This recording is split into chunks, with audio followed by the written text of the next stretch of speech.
This week, we're learning a really powerful mentalism / magic technique that you're going to be able to use for some really powerful routines, and I'm even going to show you my favorite trick to do with it. Here we go.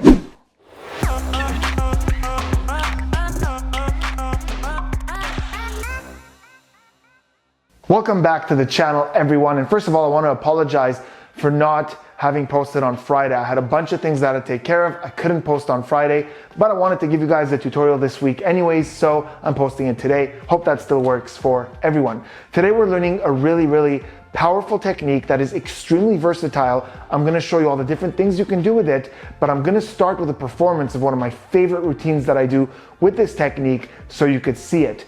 And I also want to welcome a very special guest on the channel for who I'm going to perform this. Her name is Ekaterina. She's an incredible YouTuber. She does cardistry. She's so talented, and she does a bunch of tutorials on her channel as well. I will leave a link to her channel in the description. So here it is, the performance of what we're learning today for Ekaterina. Welcome to the performance, everyone, and once again I'd like to welcome to the channel Ekaterina. Dobro chodova. Did I nail it? That was perfect. Really? Yeah, that was really good. So it's so exciting. It's like super exciting.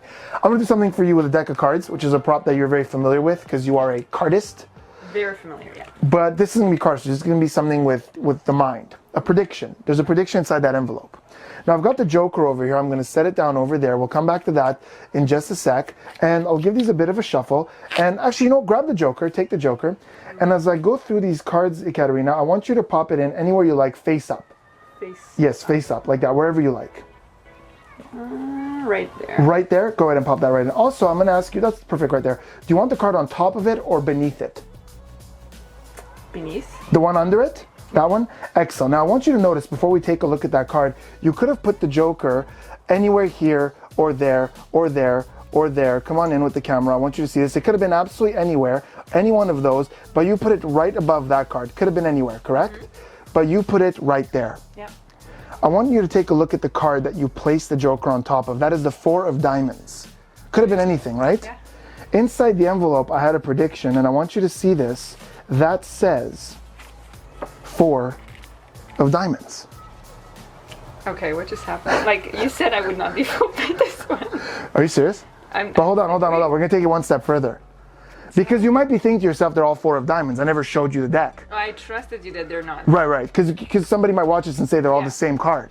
Yeah. Here's the thing. I'm gonna be honest. They are all the same card.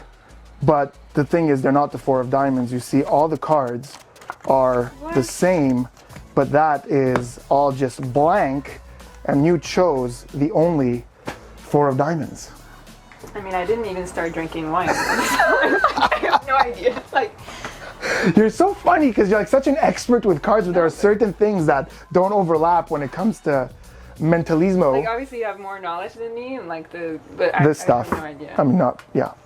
So I'm excited to learn this one. Actually, I'm super excited to learn this one. I hope you guys enjoyed that performance. Now, before we jump into the explanation, I want to say this. I know that in the routine you just saw, I ended with the blank deck at the end for that extra punch.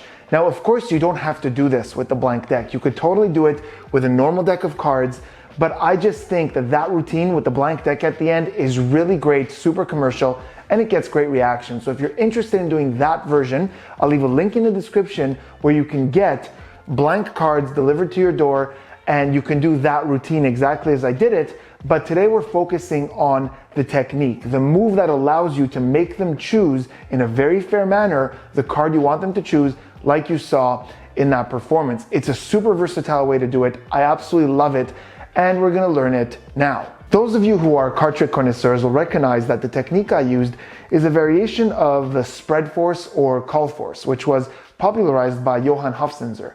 And the way I learned it, and the way a lot of magicians do it, is while you spread the cards for them to pick one, you secretly pull the bottom card like this under the spread, and as you go through, they can't see it, and they touch one, and you like square it up like this, and add that card under it and show it to them like this. Now, for me, that never worked, because when I try to call that bottom card, I kind of look like I'm having some sort of epileptic seizure. It just doesn't work for me.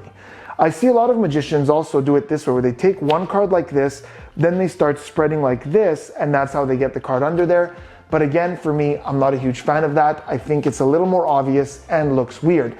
So I developed a way to do it and added an extra layer of a decision that they have at the last second that changes everything. So from the top, we're gonna learn the way I do it. Here we go with the step-by-step tutorial of this incredibly powerful technique. Now, before you have the cards in your hands, do me a quick favor. Hit that subscribe button, turn those notifications on for more amazing mentalism, hypnosis, and magic content.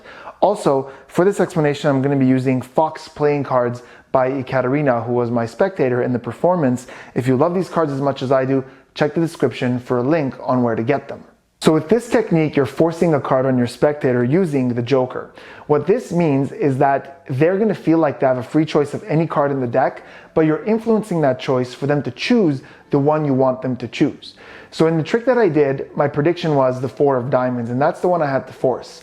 Now for this move, you have to get the card that you're trying to force 5th from the top of the deck. It has to be the 5th card down. So here's how you do that in a really subtle way.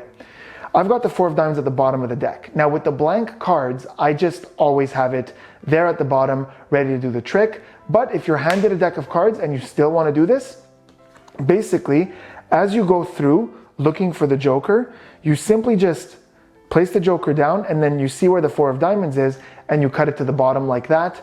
And now you're ready to do the shuffle sequence to bring it 5th. Here's the shuffle sequence. My left thumb peels that 4 of diamond, and I shuffle the rest of the deck on top like this. That puts the 4 of diamond at the top. Now I peel off 4 cards, 1, 2, 3, 4, and drop the whole deck on top like that. And that brings the 4 of diamonds, 1, 2, 3, 4, 5th card from the top. Now that the 4 of diamonds is the 5th card from the top, you're gonna hand them the Joker face up like this, and you're gonna start spreading the cards while you tell them what to do. It's very important that you talk because you're hiding the secret in the instructions. So here's what happens. You spread the top 5 cards like this, and your right hand moves away with the top 3 cards. And this is while you're talking. My left middle finger and ring finger are gonna contact the 4 of diamonds, the 5th card down right there. My left thumb is contacting the 4th card. Now, as I come back to close this spread, what's gonna happen is my left thumb is gonna pull that card back like this. Notice how that exposes the right edge of the 4 of diamonds, but that happens while these cards come here at the moment they get here. And notice how these 3 cards hide that. And almost instantly when I get here, my right ring and middle finger are gonna grab that 4 of diamonds. That's almost instant. And pull like this. And open up, and all the other cards are being spread under that 4 of diamonds. I think this looks so much smoother and less suspicious than trying to get that card out of the bottom. So again, it's casual, you're talking, and it's in that moment of coming back. See, there it was again. 4 diamonds is here. Now you spread through, and they're gonna put that Joker somewhere. Let's say they put it right here. So you stop, you open it up, and they place it, come here, right here. Now you're gonna ask them a very important question. In fact, this question is what fooled Ekaterina because she hadn't seen this step before. You're gonna say, do you want the card under the Joker or above the Joker? And depending on what they say, you're gonna do something different.